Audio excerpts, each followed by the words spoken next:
Please welcome to the stage Skift Head of Research, Seth Borko. Hello! Let's get some energy up. How's everyone doing, yeah? You good?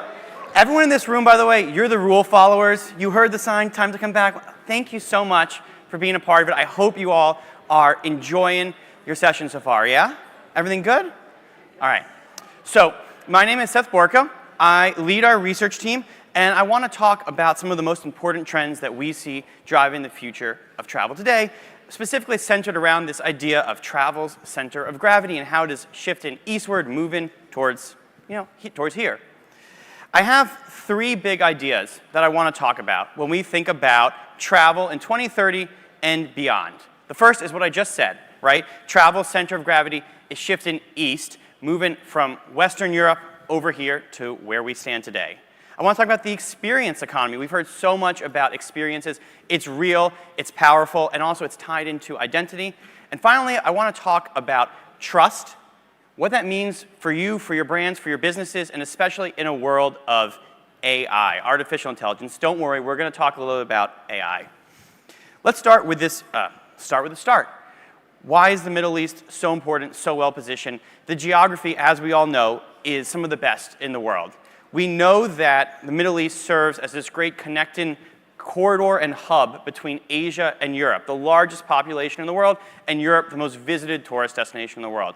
We have that really powerful east-west corridor. What we also have, which we are discussing more and more, is a north-south corridor. If Asia is the biggest population, if Europe is the biggest tourist destination, well, Africa is not the biggest, but it is the fastest growing. Some of the fastest growing demographics, some of the fastest growing economies in the world, and again, all connected in through that Middle East corridor. And the Gulf is the place for that. The Gulf has really done a great job of investing in its tourism and aviation infrastructure. I'm a data guy. I like to kind of make up numbers. This is a metric I've sort of was made up, but playing around with about aviation density, airline seats per capita. And the Gulf has the most airline seats per capita. Here in the UAE, we have 8 seats for every person. So for a population of 10 million, 80 million seats. On average, it's 0.7 around the rest of the world. So we are more than 10 times as aviation dense here in the Gulf as anywhere else in the world. And that, of course, makes it the place to meet this corridor opportunity. There's also this idea of not just connecting traffic, but final destination of people visiting the Middle East. I've been playing around this idea of center of gravity. What do I mean by center of gravity? Where does the average tourist actually visit? So what we did was we looked at international travel, we looked at all the different GPS coordinates of all the countries that people visit, and we put a weight on those GPS coordinates based on how many tourists they get. And we literally just added them up, the average latitude, the average longitude, where would it be? And what's fascinating to see is that in the 90s, it was somewhere around Spain, the center of gravity of where the average tourist was visiting. It shifted to somewhere around Italy, and today it's somewhere around Greece or Turkey. That's not to say that like Greece or Turkey are the most visited destinations in the world, but it's to kind of take this concept of we know that there are more travelers visiting the Middle East, visiting Asia, visiting Africa, and give it something concrete and say literally thousands of kilometers in real terms have shifted towards the east, and if we extrapolate the trend, it continues to move towards where we are today. And then there's the regional opportunity. We recently did a survey of just about 1,000 travelers in the Middle East and North African region, and what we found was that these MENA travelers are some of the most enthusiastic and excited travelers in the world. 86% say that they will definitely be traveling in the next 12 months, and the majority of them don't just plan to travel, but to spend more when they travel, often by 10, 15, 20% or more. So the Middle East really checks all the right boxes. It's connecting traffic, both east, west, and north-south corridors. It's inbound traffic as the center of gravity of the global travel industry shifts further east, and it's regional traffic as that MENA traveler continues to grow and spend and be excited about travel. But how do we take the wins that we already have and really push them forward and drive them forward into the future, into 2030 and beyond? And for that, I think we need a couple of big trends that we want to kind of build towards. The first is experiences, and the second is going to be around AI, artificial intelligence. I think experiences is key. You've heard so much about experiences and live tourism. Already today, you're going to hear more throughout the rest of the day. We are increasingly seeing the growth of an experiential economy. What does that really mean when you think about it, right? Because we have a manufacturing economy, and that's pretty easy to understand. You build stuff. You build planes, cars, trains, whatever, and you sell those things. You sell widgets. And we have a service economy, which is selling all those intangibles. Isn't travel technically a part of the service economy? It is, but I would argue it's this experiential subset. What's the difference between a service and an experience? Well, I went to the dentist office last week, and I got a cavity filled, and that was a service, and it was a very important service, and it was a very important skill. I want my dentist to be skilled, but I don't go around and say, hi, I'm Seth, and I just got a cavity filled. But with an experience, it helps build your identity. It helps create a sense of who you are. So I do go around, and if you've talked to me, you actually have heard me say it. I go, hey, I'm Seth. At some point, I'm going to bring up scuba diving, or I want to be a falconer, here in the Middle East, right? You'll say something about yourself that's a part of your identity, it's who you are, and experience makes that happen. So what we're seeing is a generational shift, experiences as identity. So you'll see, especially with the younger generation, people will identify, I'm a foodie, I'm an athlete, I'm a gamer. It's how they introduce themselves. And then increasingly, travel is how you make that concrete. So if you're a foodie, you don't just eat in your city, you travel the world to eat. If you're an athlete, you don't just work out in city, you travel the world to run marathons. I'm sure, how many people know people who've traveled so many marathons? It's crazy. If you're a gamer, you go to an esports event. If you're a music lover, you go to a festival. So travel is a core part of people's identities. Identities is what makes the experiential economy. It's what selling experiences is all about. And again, I'm a data guy. I got to give you some numbers. We have the numbers, the data to back this. This is not just me saying this. This is over 6,000 travelers in 11 different countries. We've asked, how important is travel to your overall lifestyle? This is the percentage of travelers who say it's extremely important or very important. You can see it's pretty much 70% and above all around the world. And I would call out that UAE and Saudi are the two highest rates pretty much globally. So travel is a critical part of people's lifestyle.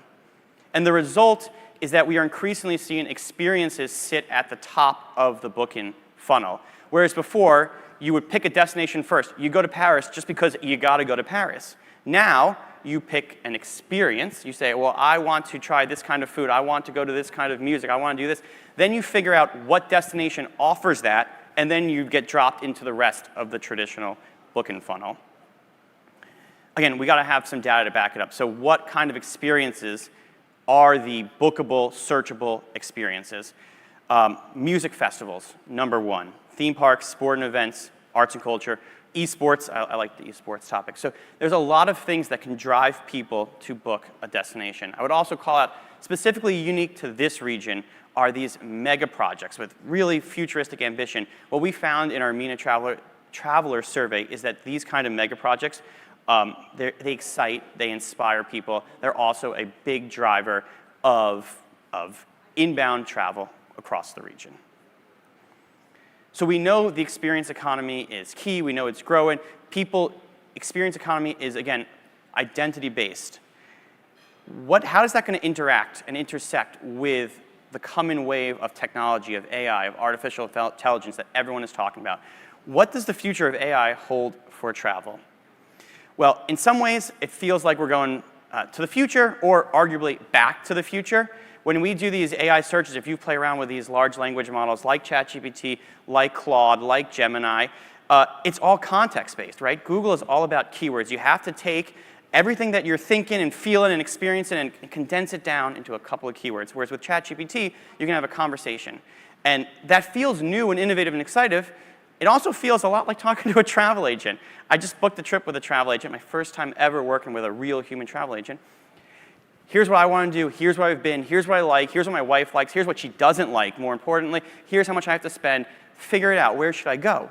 Well, that kind of context is the sort of things that these AI tools can offer. And it's really exciting because it takes the onus of having to provide that context. Google puts the context, the onus of context on the user. Agents, travel agents or AI agents, will own that as part of the technology. And as a result, we see a huge, sharp uptick in the use of AI for trip planning. This was a survey question. Have you used ChatGPT or a similar app for trip planning? We asked the question twice. We asked it earlier this year, and we asked it in 2024. The extensive use, people who said, I use it extensively, it's a big part of my trip planning process, has doubled, more than doubled, as a share of the overall population in basically under a year. And these tools themselves are less than 3 years old. So we are rapidly seeing the uptake of this technology. And then not just on the consumer side, on the business side, this is Y Combinator startups. If you don't know Y Combinator, it's probably the most prestigious startup incubator in the United States. It's where Airbnb came out of. All of the companies at Y Combinator these days, all of the next generation of kind of rising star startups are AI focused. So we know that the consumer demand is there. We know the business side is there. It's increasingly becoming a matter of what will happen if AI transforms. Maybe not if. It's increasingly becoming a matter of when AI transforms. Travel, search, discovery, booking. What will it mean? What will happen to Google, to TripAdvisor, to Booking, to many of the other companies, to Marriott, to all these incumbents and startups alike? It's an open question that we're looking deeply into. I'm sure many of you are as well. But I will call out that with AI progress comes something else, comes this term, AI slop. Are you familiar with the term slop? The New York Times says that slop is to AI as spam is to email. It's this incredible new technology email was. It connects people, and we also got all this unwanted junk, right? So I like this definition. Slop is the term for the rising tide of low-quality AI-generated content. Last sentence, it's prioritizing volume over value. And so we need to ask the question, in a world of AI slop and AI trip planning, how do we prevent trip slop? It's a new word I'm playing around with. We'll see if it catches on. But we see this in our survey data. When we ask people, what is the biggest issue you have with AI tools? Generic or non-personalized suggestions, as well as outdated or incorrect information. I actually think that this is a big issue. And this is where this piece of trust comes back in, because if in the experiential economy, travel and experiences are a big part of who you are and how you create your identity, and then that trust is abused or misused, well, generic advice kind of becomes the ultimate sin because it's a betrayal of your trust. You haven't just let down, you haven't just wasted my time, you haven't just wasted my money, you've kind of like betrayed me on a much more personal level. And so the stakes are higher. That's not to say that the technology is bad. There's going to be a huge range of incredibly powerful use cases for AI. But I think at the heart of it, and I think we heard this on stage, at the heart of it, it's about creating meaningful, memorable, dynamic experiences that help the traveler, the modern traveler, kind of move forward and enjoy the wonderful world of travel. So it's about putting your brand first, about building with technology in mind, but also building with experiences and personalization in mind. And with that, I'll wrap it up. Thank you so much for having me. If you enjoyed some of that data, there was supposed to be a QR code, but check out our Middle East North Africa report. You'll find it all throughout the hallways. Thank you so much for being here.